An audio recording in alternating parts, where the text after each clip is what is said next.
Bonjour tout le monde. Bienvenue à cette dernière émission de En voiture. Et oui, déjà la dernière. Je pense que pour moi, ça a été une expérience intéressante de venir vous parler d'automobile, un domaine que j'apprivoise, que je connais un peu aussi. Je ne prétends pas être un expert extraordinaire, mais bon, avec les nouvelles, avec les reportages qu'on vous a fait sur le terrain et avec des gens intéressants, j'imagine qu'on a réussi à agrémenter ces 5 émissions-là cette année. Mais aujourd'hui, on a un reportage assez intéressant qui est tourné chez Deragon Électrique à Cowansville. Une nouvelle approche de concession de véhicules totalement électriques. Je pense que c'est unique au Québec. C'est probablement unique dans assez grand. Vous allez voir, l'entrevue avec M. Deragon est très, très intéressante. Puis on a eu des émissions puis des reportages dédiés à l'électrification des transports dans le monde automobile, et je pense que c'est un avenir qui est vraiment plus près qu'on pense. Fait que je vous invite à rester des nôtres et à écouter ce reportage. En commençant, on va faire comme à l'accoutumée, on va faire les rumeurs et nouvelles pour voir ce qui se passe dans le merveilleux monde de l'automobile. Première nouvelle, première rumeur, c'est plus qu'une rumeur, c'est une réalité. Un nouveau Honda CR-V débarque en Amérique. S'il y a un véhicule très populaire, c'est Honda, après la Civic, c'est évidemment le CR-V. C'est un nouveau modèle qui est nouveau à 100%, c'est pas juste un restylage, nouveau véhicule au complet. Il a ajouté il garde quand même un style... si on enleverait les logos, on vous montre ce véhicule-là, vous allez presque toujours de suite deviner que c'est un Honda. Il garde des airs de famille. Les compagnies aiment beaucoup garder l'ADN de leur véhicule, même quand ils les rénovent, ils veulent que les gens reconnaissent leur véhicule. C'est quand même une révolution en douceur. C'est vraiment ce que Honda nous a habitués dans le passé. Nouveau modèle au complet, mais avec une évolution quand même. C'est pas une révolution, mais c'est une belle évolution. Il est doté d'un choix de moteur 2.4 injection directe ou 1.5 turbo de 190 chevaux. Je pense que c'est quand même très, très intéressant. Je n'ai pas les chiffres de consommation pour le moment. Évidemment, disponible en version 2 ou 4 roues motrices. Mais ce segment de véhicules SUV est un des plus populaires et un à croissance. Puis je pense que Honda marque un grand coup en venant renouveler son offre de véhicules. Bon, si on voit l'intérieur aussi, c'est très, très beau, semble très spacieux. Je pense que ça va être vraiment intéressant. Il y a quelques semaines, je vous ai parlé de la division Genesis de Hyundai, qui se veut une division de haut de gamme.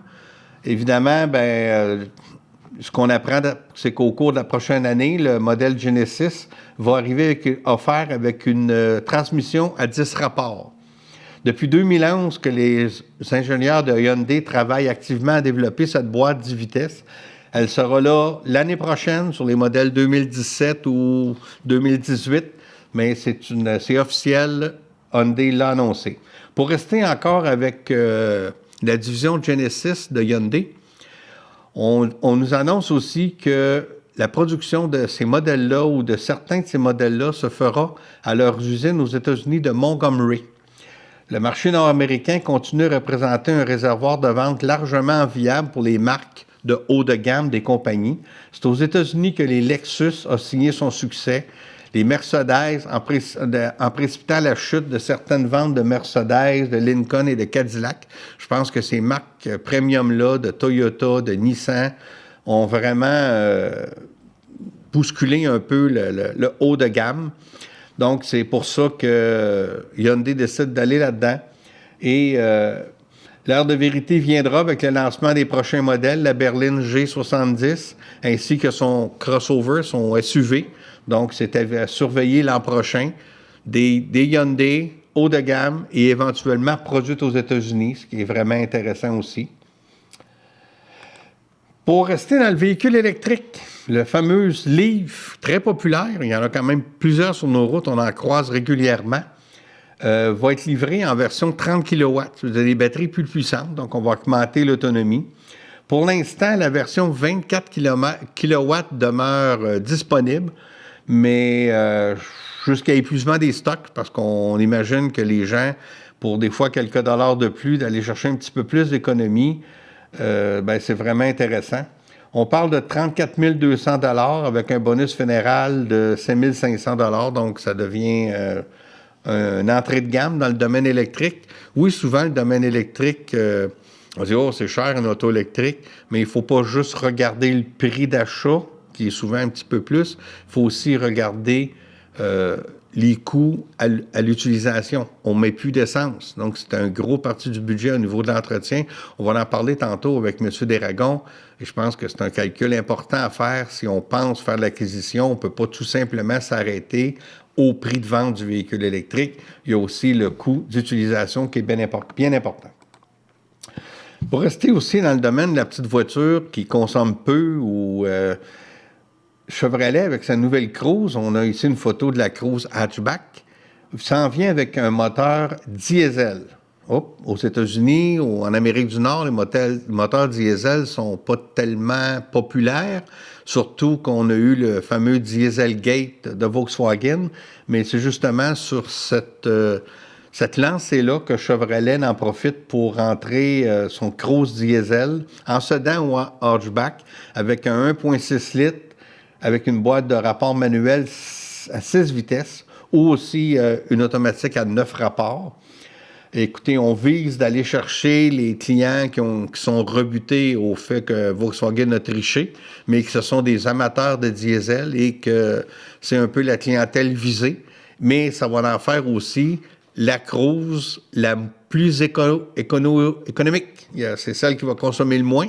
Pas de chiffre encore à l'appui, mais c'est souvent le cas des véhicules diesel. Au niveau de la consommation, c'est toujours les moins énergivores. Fait que c'est à voir. On va voir, mais qu'on ait les chiffres, on en reparlera. On va parler de Suzuki. Suzuki qui a quitté le marché nord-américain depuis bientôt 2 ans à peu près. Et on dit, c'est un petit producteur, il a quitté l'Amérique. Mais il n'y en est rien. J'ai quand même des choses intéressantes ici. Au Japon, on parle d'une coopération de plus en plus probable entre Suzuki et Toyota.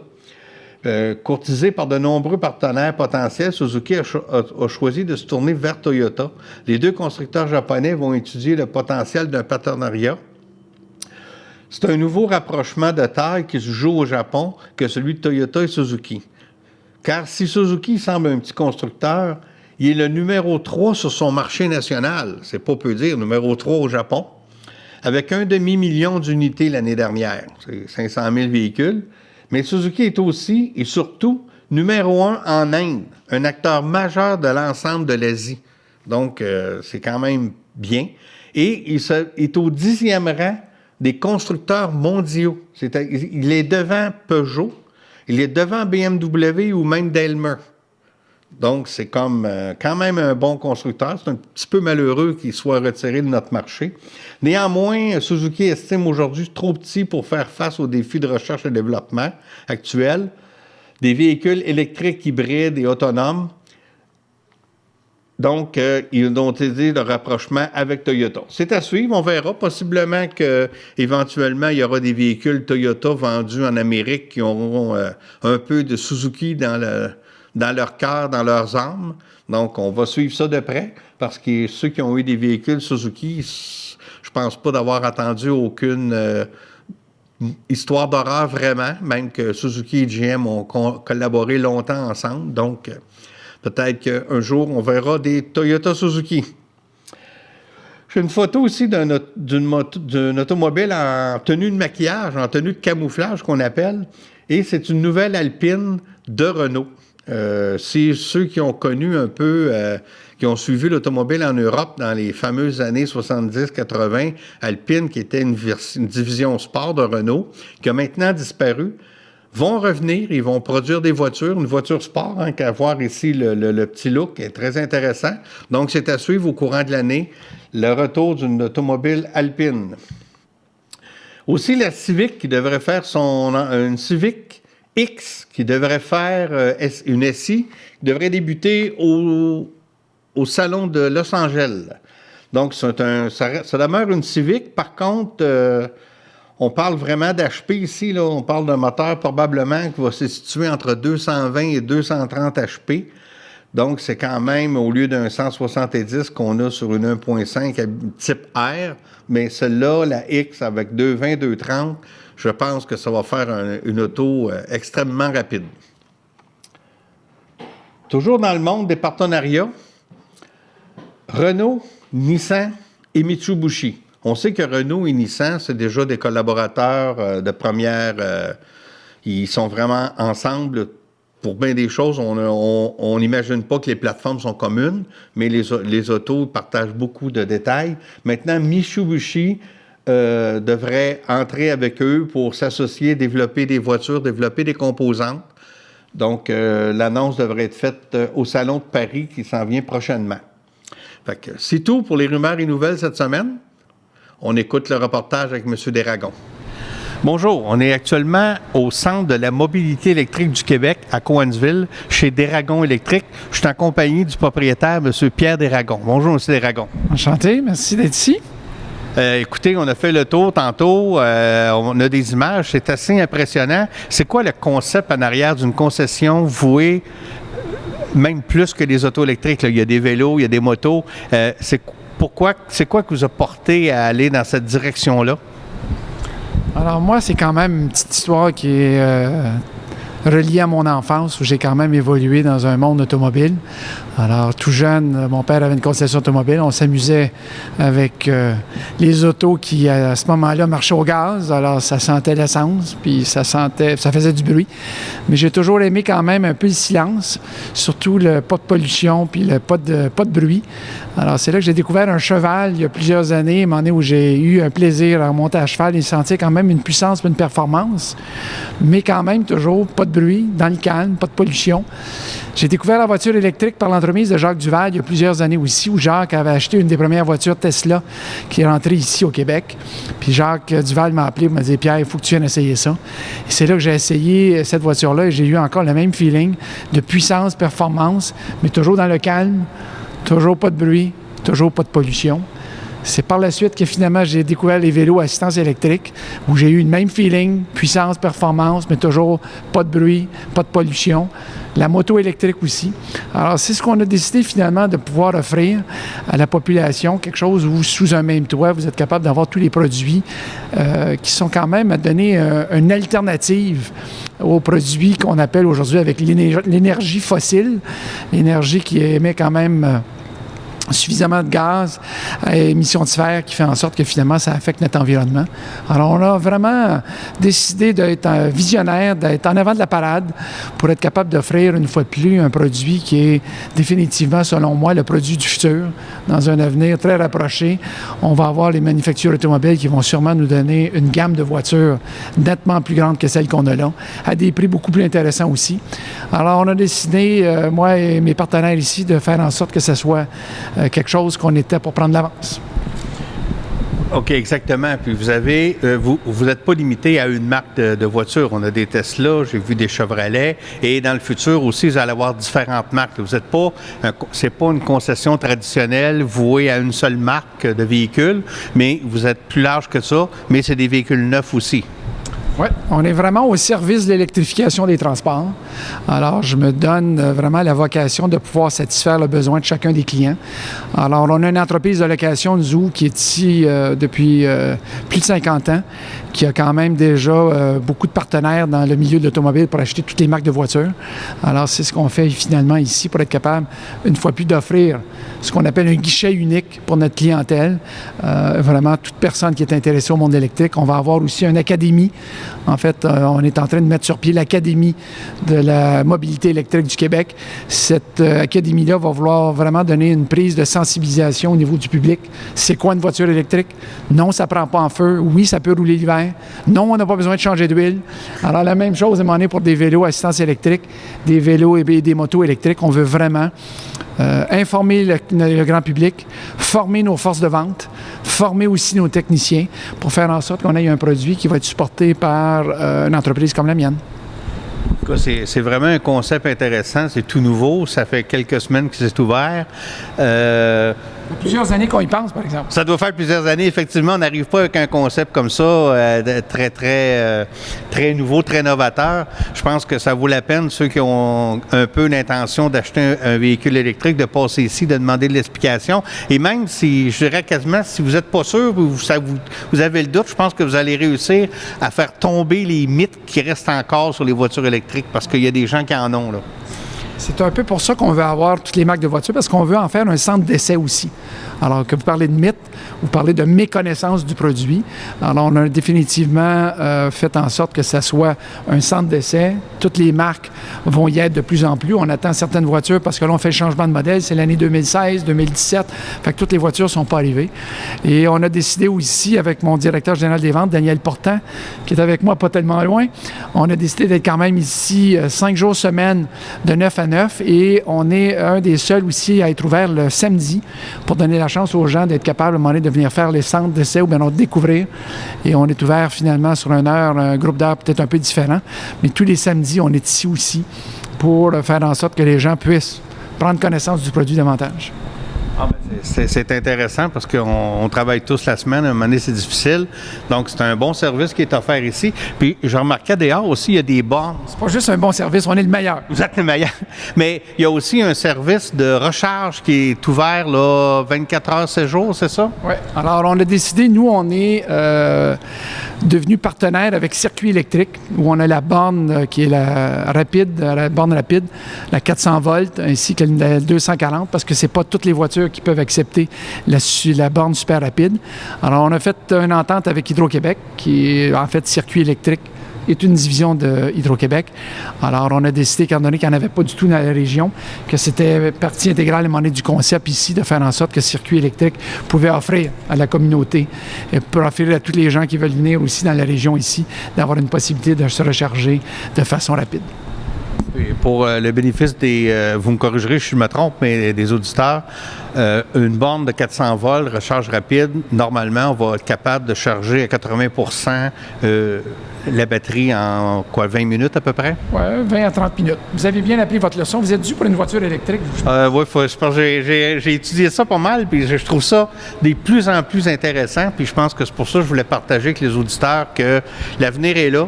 On est en 2016.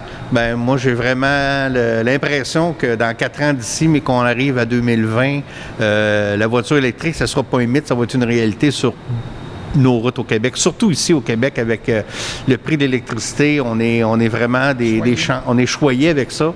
Puis au niveau en environnement aussi, si tu es dans un État, je parle des États américains, où ce que tu produis l'électricité à partir de charbon, à ce moment-là, il reste qu'on dit que c'est quand même avantageux, mais on a une énergie propre ici. Mais nous, on a une énergie propre, fait que c'est sûr que quand on utilise une auto électrique au Québec, il n'y en a pas de pollution qui est générée, ça, je pense, c'est fantastique.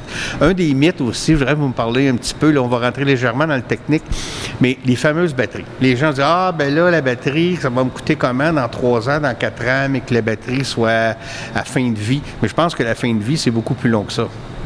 Oui, en fait, c'est pas un mythe, mais c'est encore un produit relativement récent, relativement nouveau.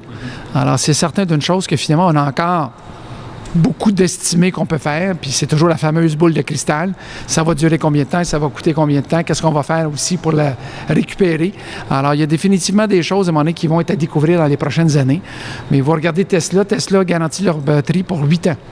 Alors, c'est quand même une garantie qui est plus que raisonnable et on pense qu'effectivement, c'est un produit qui va se développer de plus en plus. La technologie va être là et il va faire en sorte que finalement, moi, je pense que j'entrevois pas de gros problèmes dans un avenir très rapproché avec une batterie comme ça et le contrôle est bien fait aussi. Je pense qu'il y a une bonne sécurité alentour de tout ça.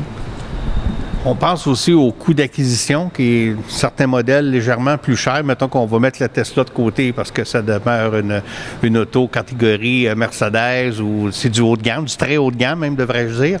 Mais on sait que dans des autos qui s'en viennent équivalentes, on est 20, 30, 40 plus cher. Par contre, on récupère rapidement, je crois, cet argent-là sur l'entretien. Pas de changement d'huile, pas de... Pas d'essence, évidemment. Fait que le surplus qu'on va payer lors de l'acquisition ou de la location, parce qu'on peut louer aussi à long terme. Bien sûr, aucun problème. C'est une voiture comme les autres. C'est une voiture comme les autres. Fait que je pense à ce moment-là, c'est important de se le faire bien expliquer. Je pense qu'une place comme ici, je vais dire aux gens, écoutez, oui, la voiture est 10 ou 15 000 de plus qu'équivalent, mais attends un peu, là, si tu fais tant de kilomètres par année, tu récupères rapidement avec l'essence, l'entretien et tout, parce qu'on ne vient plus faire de changement d'huile, on ne vient plus faire ajuster n'importe quoi, là. En fait, on appelle ça un coût total d'opération. Alors, c'est un calcul qui est quand même assez savant, mais c'est un coût total d'opération qu'on fait. Puis, il est facile de démontrer qu'effectivement, une voiture électrique va définitivement avoir des frais d'opération qui vont être moindres, puis qui fait en sorte que finalement, ça va devenir une voiture aussi rentable que si c'est une voiture qui est normale. Alors, évidemment, les voitures Tesla, c'est du haut de gamme, mais quand même, la voiture Tesla est la voiture qui est complètement électrique. Alors qu'aujourd'hui, on voit beaucoup plus de voitures, ce qu'on appelle hybrides, ou ce qu'on appelle hybride branchable. Alors, c'est certain que hybride branchable, en fait, les Anglais ont la bonne expression, il y a ce plug-in. Alors, les voitures qui sont branchables, plug-in, font en sorte que finalement, c'est ce qui va devenir de plus en plus disponible sur le marché pour faire en sorte que finalement, il va y avoir une autonomie qui va être plus grande et que les gens vont utiliser de moins en moins l'énergie fossile. Alors, je pense que c'est définitivement là, des produits qui vont arriver sur le marché très, très, très, très bientôt. OK, puis juste pour terminer un peu sur l'entretien, évidemment, les pneus, c'est la même chose. On a les mêmes mesures, mais les freins, on a quand même moins d'usure des freins, étant donné que c'est régénératif aussi. On n'a pas juste les freins mécaniques, on a des freins électriques qui fonctionnent, qui régénèrent. C'est pas toutes les voitures qui ont finalement ces freins électriques-là en ce moment, mais c'est certain que finalement, tout va venir dans l'évolution finalement des technologies bientôt. Évidemment, quand aujourd'hui, on regarde qu'il y a quand même tout ce qui est relié alentour des pneus, alentour des freins, la suspension, ça demeure la même chose qu'une voiture normale. Mais tout le restant, c'est vraiment une bonne épargne qu'on peut faire, essence. En terminant, M. Desragons, j'aimerais que vous me parliez un peu des motos puis des vélos électriques. C'est quoi l'avantage d'avoir un vélo électrique versus, on parle au niveau, souvent on va faire du vélo, on le fait pour notre condition physique. Si j'ai un moteur électrique, je pédale plus peut-être. Comment ça fonctionne? C'est parce que vous n'avez pas eu encore la formation, mais c'est pas un vélo électrique, c'est un vélo à assistance électrique. Vous devez pédaler pour que le vélo avance. Okay. C'est juste que vous avez une assistance de la batterie parce que vous avez un petit moteur au niveau du pédalier qui vous permet finalement de... La fameuse côte que vous avez donné tous les noms du monde que vous devez monter avec votre vélo, mais là, c'était plus de problème. C'est un vélo qui vous donne une assistance électrique. La même chose dans le vent. Alors, c'est un modèle ou un produit qui est très utilisé en Europe en ce moment et c'est surtout utilisé parce que les gens veulent se garder en santé, mais aussi ils veulent décongestionner les routes. Vous imaginez, c'est une voiture de moins sur la route, une voiture de moins dans les bouchons, puis une voiture de moins, à un moment donné, qui est pris à ne pas savoir à quelle heure que tu vas être capable d'arriver à destination. Alors, les motos en Europe, surtout dans la ville de Genève, à un moment donné, qui est reconnue avec ça, c'est que les gens se promènent en vélo, ont des voies cyclables qui sont aussi larges que les voies de voiture, puis c'est vraiment parce que, sont capables de qualifier, à un moment donné, la durée de temps qu'ils vont avoir à faire pour le voyagement. Ils se gardent en santé, puis ils décongestionnent les routes. Puis évidemment, l'environnement aussi en a pour son compte. Alors, toute la décarbonisation, ce que notre ministre Hurtel, à un moment donné, aime bien comme terme, ils appellent ça la décarbonisation de notre environnement. Alors, des vélos comme ça, des motos ou les voitures électriques en tant que telles, c'est la voie du futur. OK. Si je comprends bien, le vélo à assistance électrique, je dois pédaler, je dois quand même faire un effort. Et plus que je fais d'efforts, plus qu'il va vite aussi, il va me donner un char. Donc, ce qui me permet, par contre, de peut-être... plus rapidement, de vous rendre à destination plus rapidement. Et de faire, de peut-être envisager un voyage un peu plus long et tout. Ça demeure très, très, très intéressant, là. Que des avantages. Que des avantages. Bien, M. Desragons, je vous remercie. Je vous félicite pour le beau concept. C'est innovateur. J'encourage les gens à venir vous saluer et à venir possiblement faire l'essai d'un de vos véhicules électriques de différents types, automobiles, vélos ou motos. Et nous, on attend la communauté à bras ouverts. On est bien content de vous recueillir. Bien, merci beaucoup. Merci, au revoir. Bon, bien, ça a été très agréable d'être avec vous au courant de la saison. J'espère que vous avez aimé notre reportage avec M. Desragons. Je pense que la voiture électrique a de l'avenir au Québec. On produit de l'électricité propre, donc c'est important de pouvoir avoir des véhicules qui seront mus par cette énergie-là. Moi, je vous dis au revoir. pour ma part. Je reviendrai animateur pour l'émission En motoneige cet hiver. Première émission pré-saison au début novembre et les émissions régulières reprendront en janvier. Portez-vous bien, soyez prudents.